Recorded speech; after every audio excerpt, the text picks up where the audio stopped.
friends, welcome back to my channel. And if you're new here, hey, I'm Valine and I love sharing simple and easy recipes for the everyday chef. In today's video, I'm sharing 5 comfort classics that will warm you up as our world is pretty much freezing over. Not only are these family recipes simple, fast, and delicious, they're also easy on the wallet. So let's get to the main event and whisk up some magic in the kitchen. We're going to start out this week with fancy mac and cheese. I don't really know why I called it fancy, but hey, that's what we're going with. So we are going to be starting with a full box of the elbow macaroni. Cook it until it is al dente, so that means about 2 minutes underdone. Then over to a skillet, we're going to add in 4 tablespoons of butter, and let's hurry this along and melt that butter. Then we have a 1/4 cup of flour here. Now just cook that flour all the way through. I am actually going to switch it out to a whisk. This way we can get rid of all of those clumps. Now we are gradually going to whisk in 3 cups of whole milk. You could use half and half as well. I just had whole milk on hand. Now we're going to add in a 1/2 cup of Parmesan cheese, 2 cups of shredded cheddar cheese. Use your whisk until that is all nice and melted. And then we're going to add in our seasoning. So we're going to add in 1 teaspoon garlic powder, 1 teaspoon paprika, 1 teaspoon pepper, and 1 teaspoon of salt. Mix that well until everything is combined.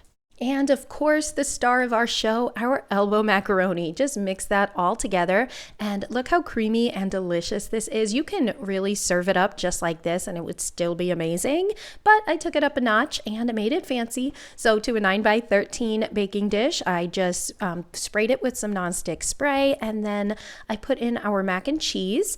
I did add in about 1 cup of breadcrumbs. Looking back, I would definitely add some butter or something to this breadcrumb mixture before putting it on top. I don't know what made me do this, but hey, you know, it still came out good. I left half of it with nothing on it just for my kids, so they don't like that kind of stuff. So keep that in mind if you do have anybody in your family that doesn't like that. And this is how it came out, and I'm telling you, this was so good. It was so flavorful, and there's just something about mac and cheese that is such a comfort food. I just served it alongside a salad with some ranch and veggies, and yeah, it was delicious. Now we are going to be making Philly cheesesteak pasta. I love this mashup dish. It's so good and it's so easy. So we're going to start with 1 yellow onion, 1 green bell pepper, and about 1 pound of mushrooms. Slice that all up. Now over to a large preheated skillet, we're going to add in about 1 tablespoon of cooking oil along with our veggies and a pinch of salt and pepper. This way it can help up the cooking process. Cook them for about 5 to 7 minutes or until they are nice and tender.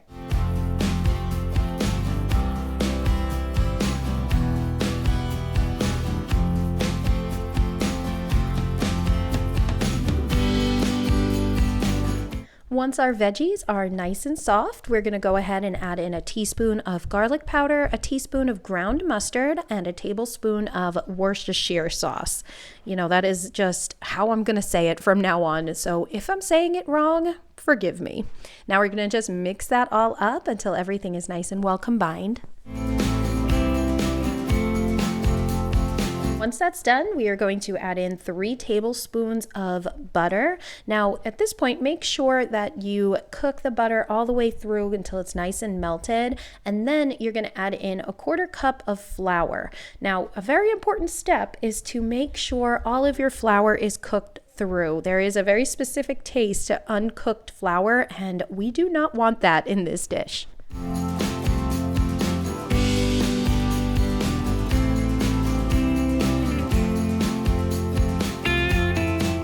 Now add in 1 cup of milk. You can use half and half, or you can use whole milk. I had whole milk in my house, so that's what I used. And make sure that you cook this until everything is really well combined. This is the point you do not want any clumps forming in your pasta dish. Now I am adding in 4 ounces of Velveeta cheese and mix that well too. The cheese should melt up within a minute or 2. And of course, we need our pasta. Use any short pasta you'd like. I used Ziti because it's just what I had in my pantry. And just mix that until everything is nice and coated in that beautiful mixture. And here is a nice shortcut ingredient that I love using in this dish, and it is just a pound of chopped up roast beef. Yeah, deli roast beef. I wait to put it in at the end because I do like rare, and I mean, it's up to you if you want to cook it through, if you like your beef a little more well done, but we like it rare like this, and this is what it came out like. It was so good. It's definitely a must try. Our next meal is going to be Instant Pot baked ziti. Now this one you can make in the Instant Pot or on your stovetop, but I love it in the Instant Pot. So we are just going to dice up 1/2 of a yellow onion and mince 3 cloves of garlic. Over to our Instant Pot, I have it on saute mode. I am adding in 1 tablespoon of cooking oil, and I'm just adding the onions and cooking them for about 3 to 5 minutes or until they're translucent. I'm adding in 1 pound of ground beef. If you do want to keep this meatless, just don't put in the ground beef. I am cooking that until it's all the way done, and then I am adding in the garlic. You always want to add the garlic in later because you don't want it to burn. Then I'm adding a teaspoon of salt and pepper. Now I have a full 16-ounce box of cavatappi pasta. I've got a 24-ounce jar of my favorite marinara sauce, and then I also am putting in 3 cups of chicken broth and 1 cup of heavy cream. And I do want to let you know, at this point, you do not want to stir anything. Everything is going to cook in the Instant Pot, okay? So don't stir it yet. I just made sure the top was all covered and all of the pasta was covered at that point. Now close it up and pressure cook it for 5 minutes. Once that's all done cooking, we are going to add in 1 cup of shredded mozzarella cheese, about 8 ounces of ricotta, and then you are just going to give this a really good stir until everything's combined. We are not cooking it anymore at this point. And then I am topping it off with another 8 ounces of ricotta and then another cup of mozzarella cheese. And at this point, all you have to do is close the lid for about 10 minutes and then it'll just melt everything. I did garnish it with some fresh parsley as well. This is what it came out like, and it comes together super fast, and this one is a real winner in our house. So for our next family recipe, we are going to make split pea soup. I said, we've had enough pasta this week. Let's start with some soups. So we are going to be just dicing up 1 onion, 2 carrots, and 3 stalks of celery, and then just mincing 4 cloves of garlic. Now over to our pot. I am just heating up a tablespoon of olive oil, and we are just going to add in our carrots, our celery, our onions, and just sprinkle them with a teaspoon each of salt and pepper. Cook for about 5 to 7 minutes or until they're tender. Now we're going to add in our garlic and give that a good mix. Cook for another 30 seconds or until the garlic is nice and fragrant. Now here I have 16 ounces of rinsed green split peas. You could use any color split peas you want. Now here I have a leftover ham bone. I actually had it left over from Christmas and I took it out of the freezer, defrosted it. If you don't have a ham bone, you can use ham hocks or you can just use diced ham. It's up to you. Then we're just going to add in 4 cups of chicken broth and 4 cups of water. Stir this until everything is super combined. Now for some added flavor, I did add in 2 bay leaves. You're going to cover this, simmer it on low for about an hour and stirring every 20 minutes or so the peas don't stick to the pot or anything like that.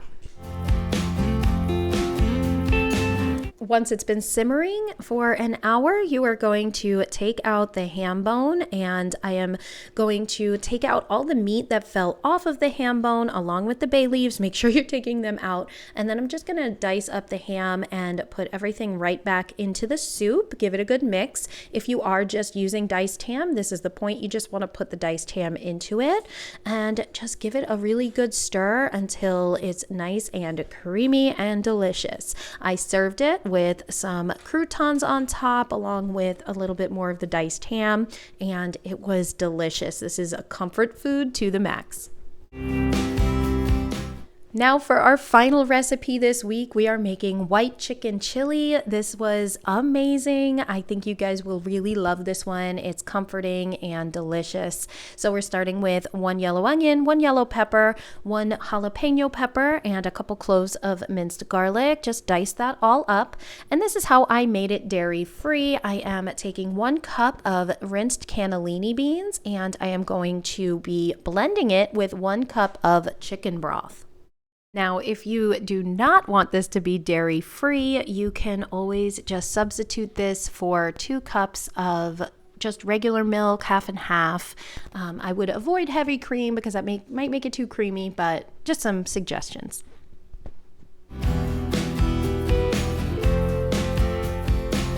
Now over to our soup pot. We are going to just heat up a tablespoon of oil and then cook your veggies. Now I'm going to be honest, I would definitely use only half of a jalapeno pepper next time because this was super spicy for us. But if you like spicy, use the whole thing and just season that with a little salt and pepper. Cook for 5 minutes and then add in your garlic. Cook for another 30 seconds. And now we're going to season it with a teaspoon of coriander, a teaspoon of ground cumin, a teaspoon of chili powder, and a half a teaspoon each of salt and pepper. Now make sure that you are toasting this for about 30 seconds to 1 minute until the seasonings are very well combined. And now we are going to add in 4 cups of chicken broth. Give it a really good stir and then bring it to a boil. Now, if you guys know me, you know that I am all about shortcuts in the kitchen. I am just using 3 cups of shredded chicken. It was pre-shredded that I bought at the grocery store, but if you want to do your own, you can do that too. Now I am going to add in the rest of our cannellini beans. I am using a can of whole kernel corn, and then I've got a whole can here of diced green chilies, and I've also got 2 tablespoons of fresh chopped cilantro. This really does give it that extra oomph that you need in this dish. Now just stir everything together until it's nice and well combined, and you're just going to simmer this for about 20 minutes. I topped mine with some extra jalapenos and some cheese, some lime juice, and I'm telling you guys, it was delicious. So that's going to do it for today's video. I hope that you got some inspiration for your next family meal. And don't forget, all of today's recipes are linked below in the description box. I have plenty more easy family recipes on my channel, so hit that red subscribe button below this video so you don't miss out. Thanks for watching, and I'll see you next week. Bye!